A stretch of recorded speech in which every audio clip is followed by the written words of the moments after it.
First and foremost, I want to give all praise, honor, and glory to the Most High, Yahweh, Bahashem, Yahweh Shai, Bahashem Rakakwadash. I want to give double honors to the elders and apostles at Great Millstone that taught me this truth and rule well. And I want to say shalom to the Akim and Akwat out there pursuing this truth diligently. Coming at you with another lesson. This one's going to be titled Remember to Walk Circumspectly, or Remember to Be Circumspect, something along those lines. And by the title of the video, you can guess that this one's going to be dealing on circumspection, alright? We're going to jump in right here at Proverbs 21 and 23. It reads, Whoso keepeth his mouth and his tongue keepeth his soul from troubles. Alright, and this is a really important thing when you come into the truth. I spoke on this in some of my other lessons. I don't believe I've done a full lesson just dealing with circumspection, so I wanted to get in on it and just have a full lesson dedicated to circumspection in case anyone's looking for one. You don't have to go and dig through another video that just so happens to have a few topics of circumspection in it.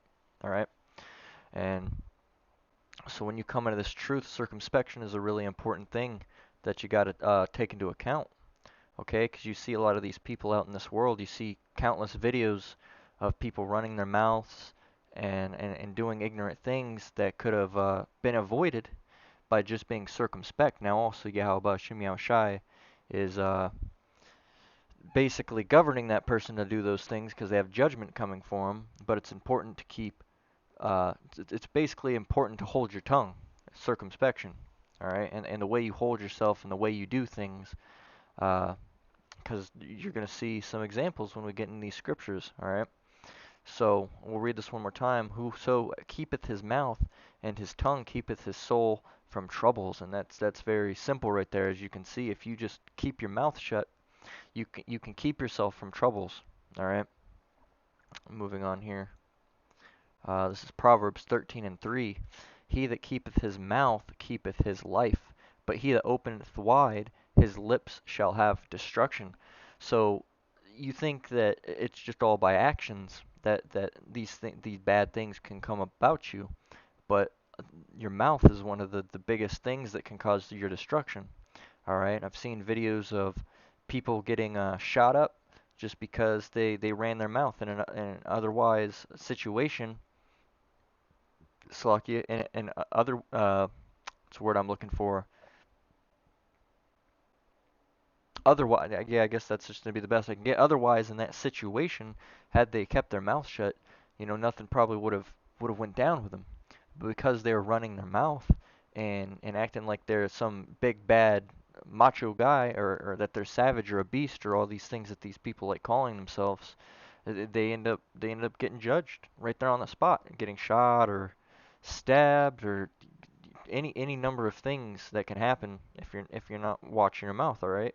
Anybody that's been around for a little bit knows that if you run your mouth to the wrong person, bad shit's gonna happen. All right. So one more time, Proverbs 13 and 3. He that keepeth his mouth keepeth his life, but he that openeth wide his lips shall have destruction. James 3 and 8. But the tongue can no. It's like I'm gonna read one up actually. James 3 and 7. For every kind of beasts, and of birds, and of serpents, and of things in the sea is tamed, and hath been tamed of mankind. But the tongue can no man tame. It is an unruly evil, full of deadly poison. Okay? So the tongue, meaning your voice, your speaking, is full of poison. All right? If you run it to the wrong person, it can easily lead you to your demise. All right?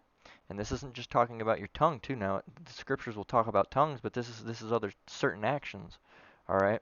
If you're holding yourself in a bad way, all right, or if you're acting in a certain type of fashion, that can also be being uncircumspect as well. All right, if you're in this truth, but you're walking around in baggy pants with a bandana hanging out your pocket, all right, wearing a bunch of gold chains with a shirt that says Savage, all right, and you're putting yourself in bad situations. That's another one. If you're going to clubs and you're going to all these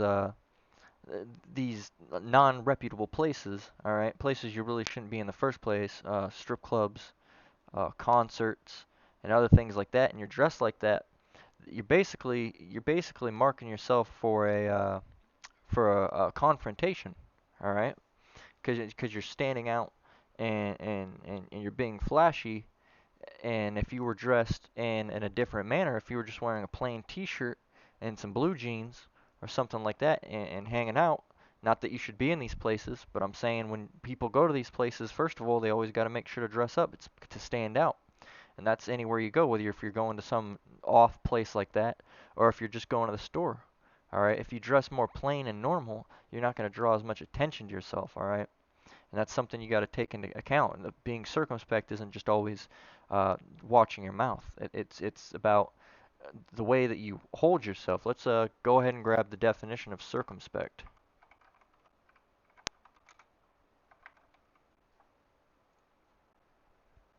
Let's get a few of them. Let's see. Circumspect, wary and unwilling to take risks, cautious, wary, careful, guarded, on one's guard, discreet, watchful, alert, attentive, observant, prudent, canny. Let's see. Come on.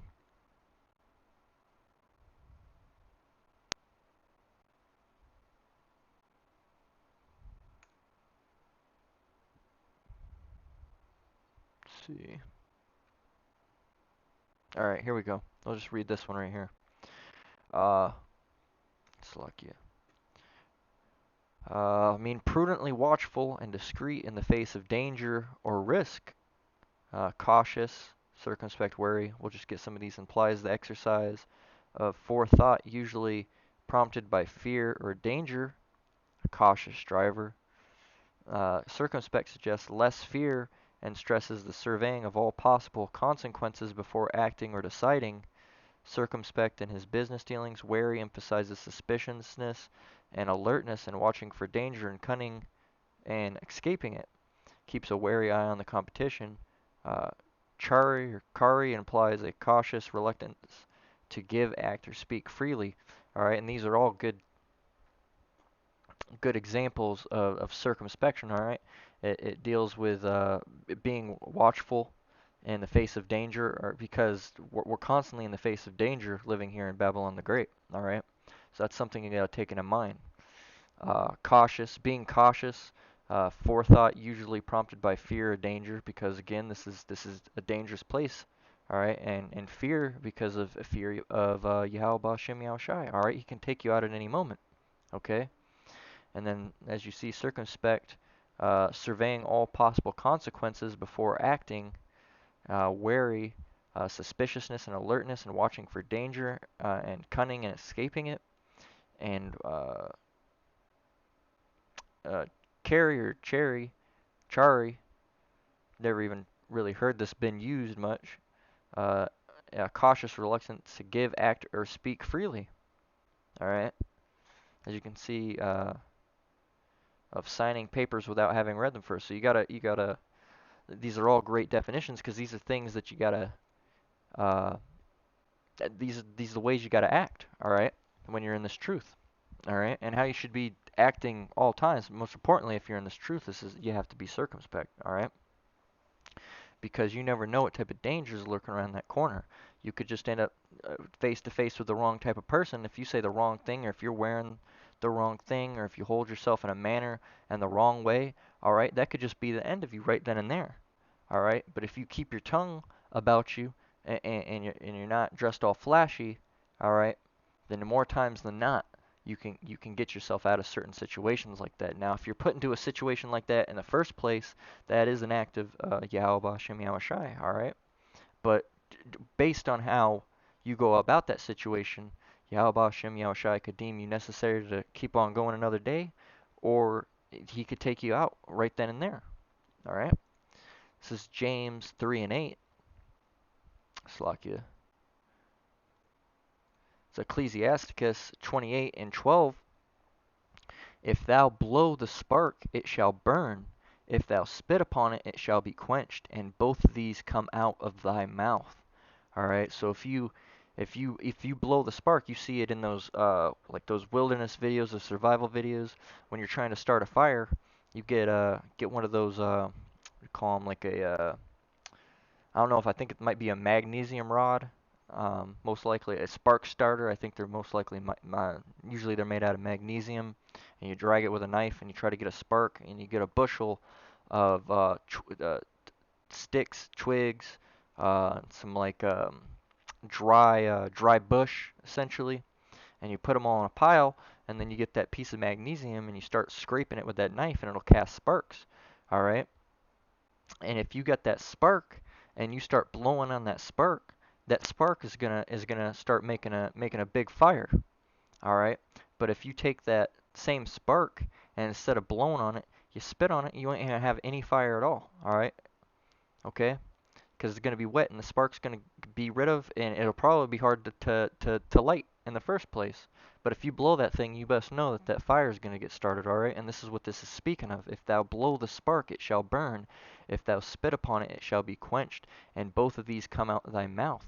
So if you're in a situation like that and you're blowing on this spark, all right, you're not being circumspect, and this guy's coming up to you and you're saying, oh, fuck you, you ain't shit, all right, and you're going about and holding yourself in a really ignorant manner, all right, and you're acting like you're out there in that world, you went ahead and started the fire, all right.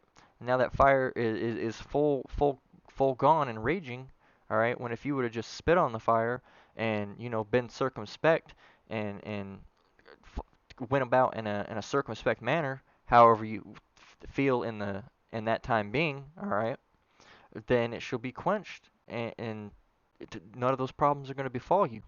All right. Now there's certain search situations that you're going to be put in that you can't really do anything about, but that comes down to judgment. All right. If you're put in that situation and you say, "Oh, look, I'm not really trying to have issues," and that guy's still having issues with you, and you try to get away and all that stuff, and you end up getting jumped or something like that, that's straight judgment at that point in time. All right. And that's just the work of Yahweh Shem Shai. Okay, there's going to be certain situations that you're put in that you will have that you can have an outcome on. But certain things, if you're committing iniquity and you're sinning all the time and you're generally not walking circumspect, and then you come to a certain situation where you try to be circumspect, it might just not go your way. All right, because that's judgment from the other things that you've been doing. Okay, but if you constantly walk circumspectly and you're always holding yourself this way, all right, more than likely you'll be able to avoid situations like that. All right, you can talk to anybody in the truth right now and ask them, have they had these such issues as they've came into the truth than before? Have they had more of these issues and as they've came into the truth than when they're out in the world? And they'll tell you no. All right, because I had lots more confrontation personally. I had lots more confrontation issues and people trying to start issues with me when I was outside of the truth. All right, and you get different matters. All right, you'll have people coming at you for a different reason when you're in this truth, and that's because they feel the spirit on you. But when you're out there, it's like a war zone.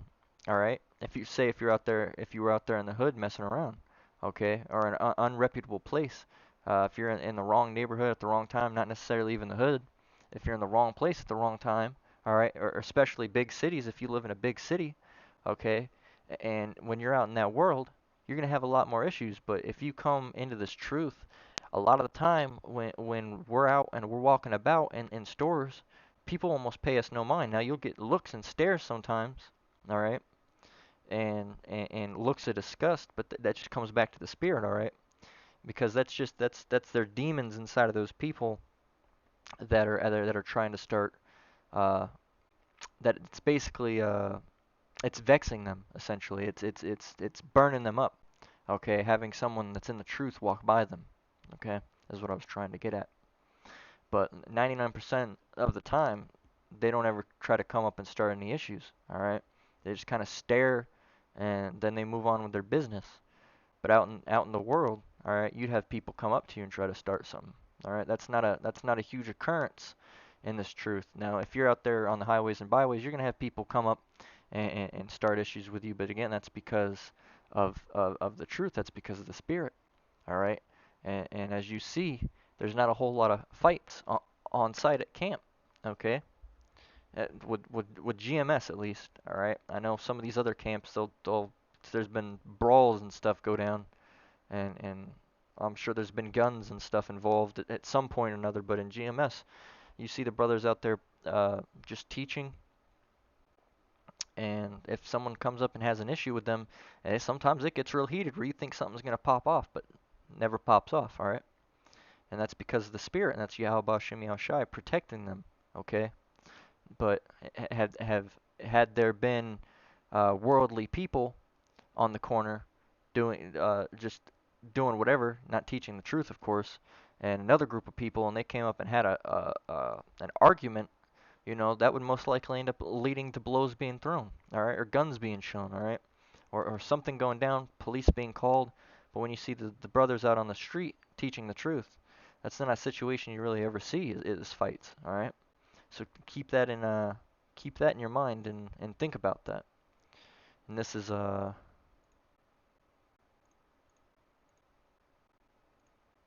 see, this is where we're Slovakia. Um, Ecclesiasticus 28:17, the stroke of the whip maketh marks in the flesh, but the stroke of the tongue breaketh the bones. All right. So the tongue here is the one that's breaking the bones. The tongue is the one that's really driving things home. Okay. So this is something again you got to realize that the tongue is a very very potent, um, essentially a weapon. Essentially a weapon because you can use it on both sides. As because the tongue in the way of the truth. If you're out there preaching on the highways and byways, the tongue can be used to cut these demons. All right, to cut these people and basically be used as a weapon in that way. And but if you're out there in the world, the tongue can basically be your death instrument. All right, like I said before, if you talk back to the wrong person or if you say the wrong thing in the wrong situation, all right, it can make or break you. Okay, so the tongue can be used in a way where it's not going to lead to your destruction, but it can also be used in a multiple. It can be used in more ways to your destruction than it can to just let you go about on your day. All right, there's so many things that you could say that can cause issues for yourself, more than that you can say that'll um, cause good things to happen. All right, that's why you really got to watch your mouth. Okay, you can't be if when you're in this truth, you can't be walking around because really that gets back to pride. All right, when you really want to get down into it, when you're doing things like that and you're walking around talking shit and acting like you're big and bad, that goes back to pride. All right, and let's get let's see if I can find it through here.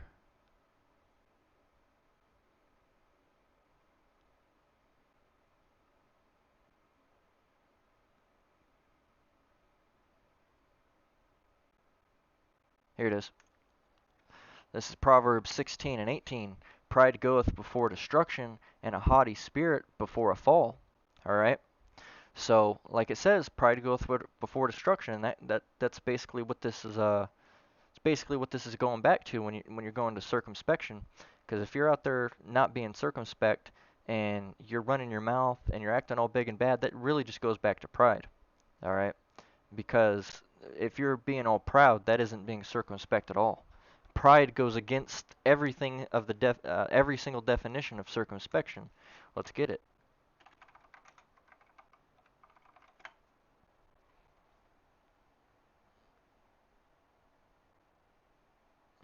Mm, a deep feeling of pleasure, satisfaction, faction derived from one's own accomplishments. Pleasure, joy, delight. Let's see. Ego, self-worth. Uh, gloating. Let's see. There's some better definitions.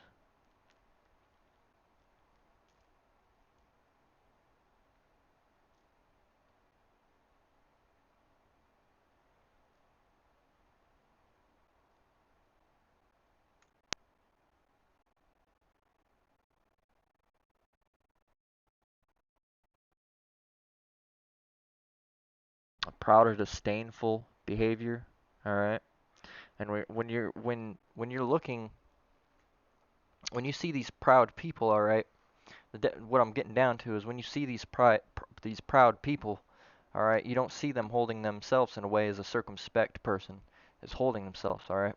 As a circumspect person's walking around looking plain and not trying to get themselves a whole bunch of attention. A proud person, on the other hand, is the complete opposite of that, all right? They're on the flashiest stuff, all right? The most expensive clothes. They walk by you and you instantly look at them because of all the flashy things that they have on them. All right, they're driving some bright ass colored car. All right, playing music, blasting out loud, or any situation like this. All right, and that's it's just not being it's not being circumspect. All right, like I said, this all just goes back to being proud. These people are proud. Okay, and like it says in Proverbs 16:11, pride goeth before destruction, and a haughty spirit before a fall. All right, so if you're being proud, all right, that's gonna lead to your destruction. Okay, because we're not to be proud. What do we have to be proud over? Okay, we haven't done anything that's worthy worthy of being proud. All right, everything that we have, everything that we do, is the work of Yahweh Shem Yahushai. All right, we're not any sort of special people. Okay, so you got to take that into mind. That's why when you see, that's why you also got to be very, what's the word I'm looking for? Um, Humble. You got to be very humble in this thing, all right? Because you're really not even choosing your own actions, all right? Yahweh Shem Yahushai is making you do all these things, all right? So if Yahweh Shem Yahushai makes it to where, uh, I don't know, if you built some crazy invention and and you got millions of dollars off it, say for example, all right? Because even if you're out in the world, you got to realize Yahweh Shem Yahushai is still controlling all these people's actions. Yahweh Shem Yahushai is even controlling Esau Edom's actions, all right? He's controlling everyone's actions, okay? So if you're out in that world and you make some crazy invention, all right, some new piece of technology and it makes millions of dollars, and you're being proud, well, if you really want to get down to it, you didn't even make that. All right, Yahweh Shem Yahushai was the one who put that idea in your head. Okay, and it's for a different cause, most likely. All right, that invention could lead to your destruction. All right, it could do a numerous amount of things. All right, Yahweh Shem Yahushai works in a way that a lot of people can't understand. All right, there's certain things that even in the truth that we can't understand because it's not meant for us to know yet. All right, we're given the basic examples and rules of how we're supposed to go about life and how to hold ourselves. All right, but that's why when people ask certain questions, even we can't answer them. All right, it's not for us to know yet. All right, like when it goes into when people go asking questions about certain topics about how the kingdom's going to be like, well, we really don't know. We know what the Bible speaks of, all right? We don't know if there's going to be the streets are going to be lined with roses or daisies, all right? We don't know if what material that the streets are going to be made out of, all right? We don't know what if the sky is going to be a different color, for example, just getting creative with it, but we don't know these things, all right? If it doesn't describe it in the Bible, we don't know, and we're not to give our own opinion. Okay, we're supposed to go off of what the Bible says, the true word of Yahweh Shem Yahushai. All right, so take that into consideration. And we're gonna close out just a quick little lesson.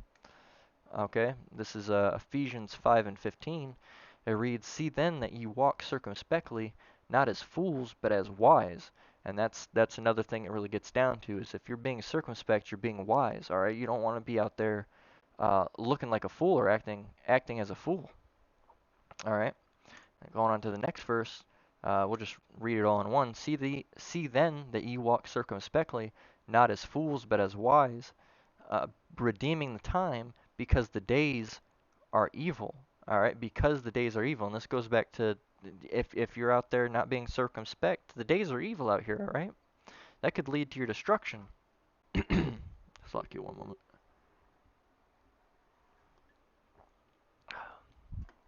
That could lead to your destruction. Okay, you got to realize that Esau and Edom are the rulers of this place, all right? So there's a lot of evil and wicked shit going on.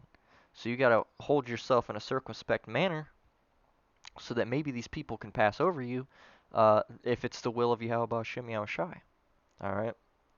So like I said, just a quick little lesson just on circumspection. Uh, you got to be out there walking circumspectly. Don't get yourself caught in something that you could have avoided just by keeping your mouth shut. All right. So with that, I'm gonna close out. I'm gonna give all praise, honor, and glory to the Most High, Yahweh, Bahashem, Yahweh Shai, Bahashem, Rakakwadash. Hope it was edifying. Until the next one, Shalom. Lord willing, Shalom.